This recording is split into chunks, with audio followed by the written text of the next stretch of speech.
കഴിഞ്ഞ ഏതാനും ദിവസങ്ങൾക്ക് മുമ്പ് വരെ നമ്മൾ വിചാരിച്ചിരുന്ന ഒരു പ്രധാനപ്പെട്ട കാര്യം വെസ്റ്റ് ബംഗാളിലെ ഇലക്ഷനിൽ മമതാ ബാനർജിക്ക് ഒരു തിരിച്ചടി നേരിട്ടു എന്നുള്ളത് നമുക്കെല്ലാം അറിയാം. പക്ഷേ എങ്കിലും അവരുടെ പാർട്ടി ഒന്നും ഇല്ലാതാകും എന്ന് നമ്മൾ പ്രതീക്ഷിച്ചിരുന്നില്ല.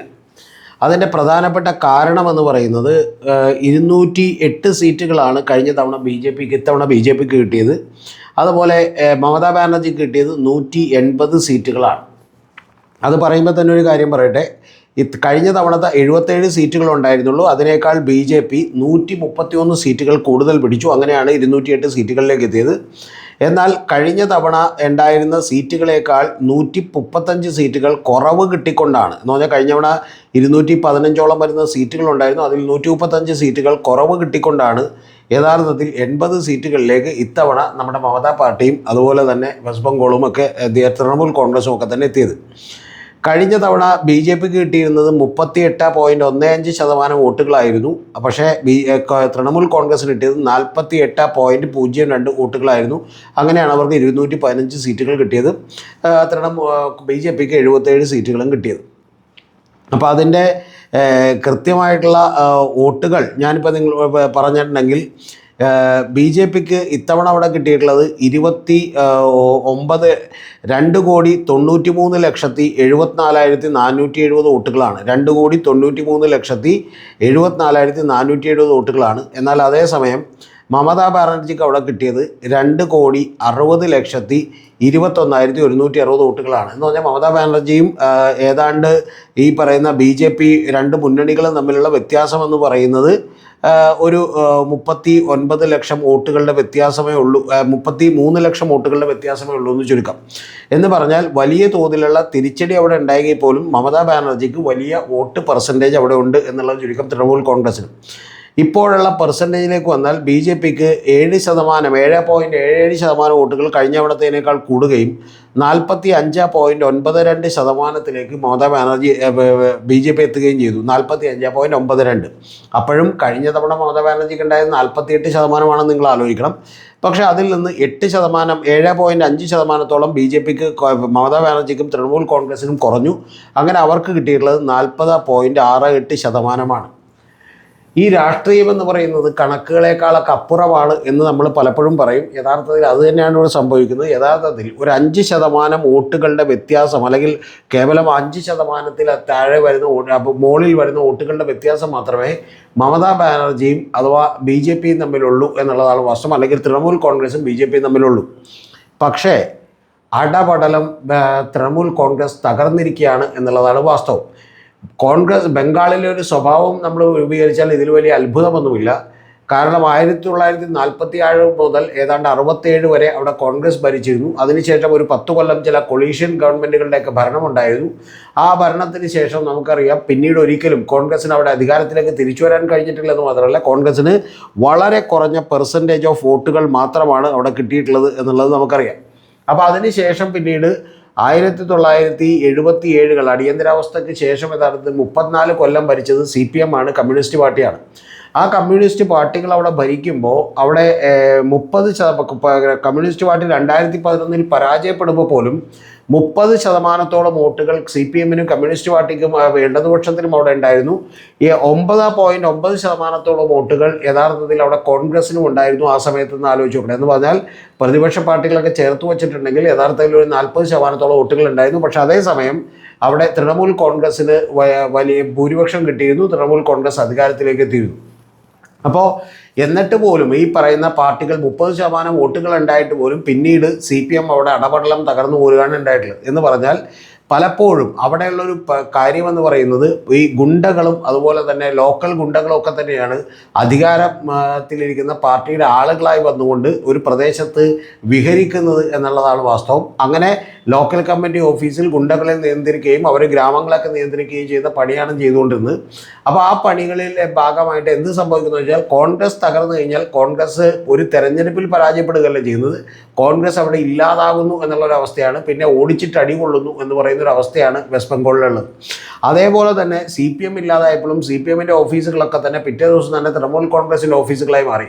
അങ്ങനെ വെറുതെ മാറുന്നതല്ല, ഈ ഗുണ്ടകളൊക്കെ തന്നെ വന്ന് ഈ ഓഫീസ് കയ്യേറി അവർ ഇന്നലെ വരെ CPM-കാരായിരുന്നു, അവരോടനെ തന്നെ കൊടിയൊക്കെ ഉയർത്തിയിട്ട് CPM-ൻ്റെ കൊടി താഴ്ത്തിയിട്ട് നേരെ എന്ത് ചെയ്യും, TMC-യുടെ കൊടി ഉയർത്തും. ഇപ്പോൾ 40%-ലധികം വോട്ടുള്ള 2,60,00,000 വോട്ടുള്ള മമതാ ബാനർജിയെ സംബന്ധിച്ചിടത്തോളം പോലും യഥാർത്ഥത്തിൽ അത്തരത്തിലുള്ളൊരു കാര്യം സംഭവിക്കുന്നു. വലിയ തോതിൽ അടി കൊണ്ടുകൊണ്ടിരിക്കുകയാണ് ഈ പറയുന്ന തൃണമൂൽ കോൺഗ്രസിൻ്റെ ആളുകൾ. അതിൽ ചെറിയ ആളുകൾ മാത്രമല്ല അടികൊണ്ടിട്ടുള്ളത്, കൂടാതെ വലിയ ബ്രേക്കിംഗ് ആയിട്ടുള്ള ന്യൂസുകളുണ്ട്, അതിലേക്ക് കൂടി ഞാൻ വരാം. അടികൊണ്ടിട്ടുള്ളത് അഭിഷേക് ബാനർജി എന്ന് പറയുന്ന അദ്ദേഹമാണ്. അദ്ദേഹത്തിനടക്കം കഴിഞ്ഞ തവണ ഇഷ്ടിക വെച്ചിട്ട് ആളുകൾ തലക്കടിച്ചിരുന്നു. അഭിഷേക് ബാനർജി എന്ന് പറയുന്നത് തൃണമൂൽ കോൺഗ്രസിൻ്റെ സെക്കൻഡായിട്ടുള്ള നേതാവാണ്. മമതാ ബാനർജിയുടെ അനന്തരവനാണ്. വലിയ അധികാരമുണ്ടായിരുന്ന ഒരാളാണ്. ആ ആളുകൾ യഥാർത്ഥത്തിൽ അടികൊള്ളുകയാണ് റോട്ടിൽ നിന്ന് എന്നുള്ളത് നമ്മൾ മനസ്സിലാക്കണം. കൂടാതെ ചീമുട്ടയേറ് തടുക്കാൻ വേണ്ടി അദ്ദേഹം ഒരു മറ്റേ ഹെൽമെറ്റ് ഇട്ടുകൊണ്ട്, അതായത് ക്രിക്കറ്റ് കളിക്കാരൊക്കെ ഇടുന്ന ഹെൽമെറ്റ് ഇട്ടുകൊണ്ട് രക്ഷപ്പെടുന്ന രംഗം നമ്മൾ കണ്ടു. അപ്പോൾ ഇതുപോലെ തന്നെ മറ്റൊരു എം പിയും ആളുകൾ മർദ്ദിക്കുന്ന, നിലത്ത് കിടന്ന് അദ്ദേഹം മർദ്ദനമേക്കുന്ന ദൃശ്യമൊക്കെ നമ്മൾ കണ്ടു.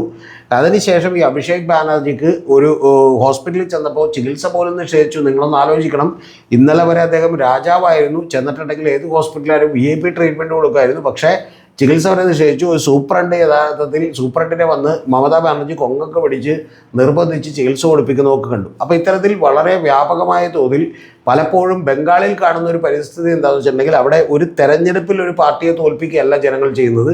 ആ തെരഞ്ഞെടുപ്പോടുകൂടി ആ പാർട്ടിയെ അങ്ങോട്ട് ഇല്ലാതാക്കുന്നു, അവർ മൊത്തമായി കൈയൊഴിയുന്നു എന്നുള്ളതാണ് കേൾക്കുന്നത്.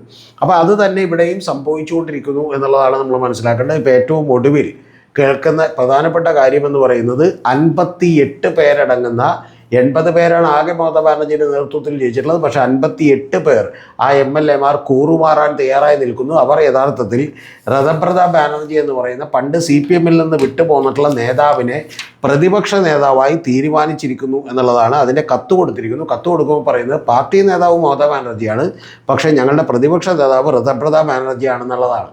അദ്ദേഹം മിക്കവാറും ഇപ്പോൾ CPM വിട്ട് തൃണമൂൽ കോൺഗ്രസിലേക്ക് വന്നാണ്. ഇനിയിപ്പോൾ തൃണമൂൽ കോൺഗ്രസ് വിട്ട് അദ്ദേഹം BJP-യിലേക്കും പോകാൻ വലിയ ബുദ്ധിമുട്ടൊന്നും ഉണ്ടാവില്ല. പക്ഷേ BJP-യിലേക്ക് പോകാൻ തീരുമാനിച്ചിട്ടില്ലെന്ന് വേണം നമ്മൾ മനസ്സിലാക്കാൻ. അതുകൊണ്ടാണ് ഇത്തരത്തിൽ ഒരു കാര്യമുണ്ടായിട്ടുള്ളത്. പ്രതിപക്ഷമായി അവർ മാറുന്നു എന്നുള്ളതാണ്.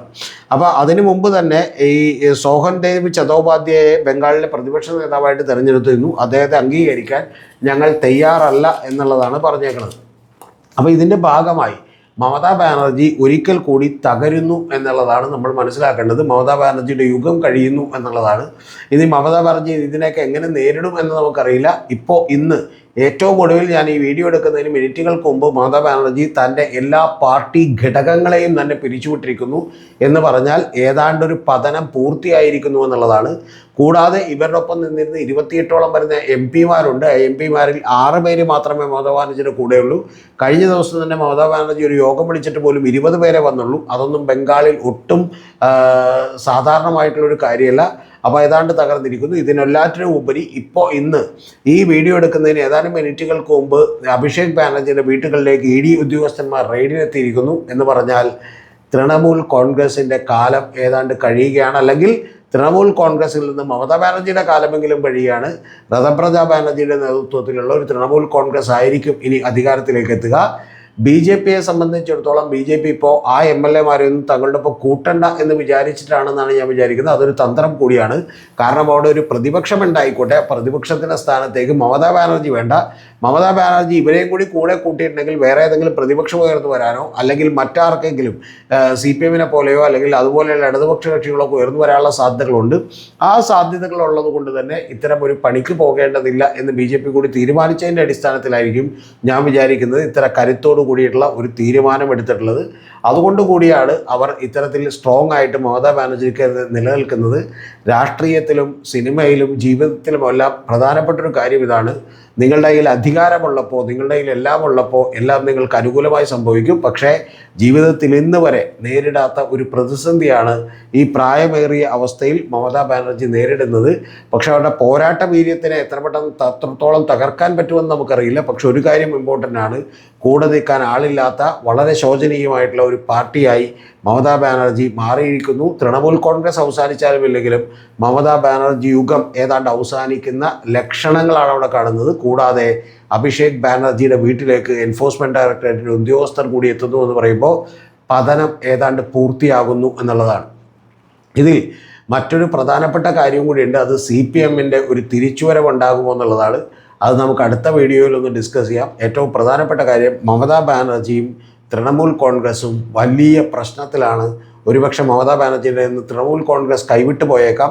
നമ്മൾ പലപ്പോഴും കണ്ടു ശിവസേനയുടെ കാര്യത്തിലും അജിത് പവാറിൻ്റെ കാര്യത്തിലുമൊക്കെ ഇത്തരത്തിലുള്ള ഒരു പൊളിറ്റിക്സ് പലപ്പോഴും BJP കൈകാര്യം ചെയ്ത് നമ്മൾ കണ്ടു.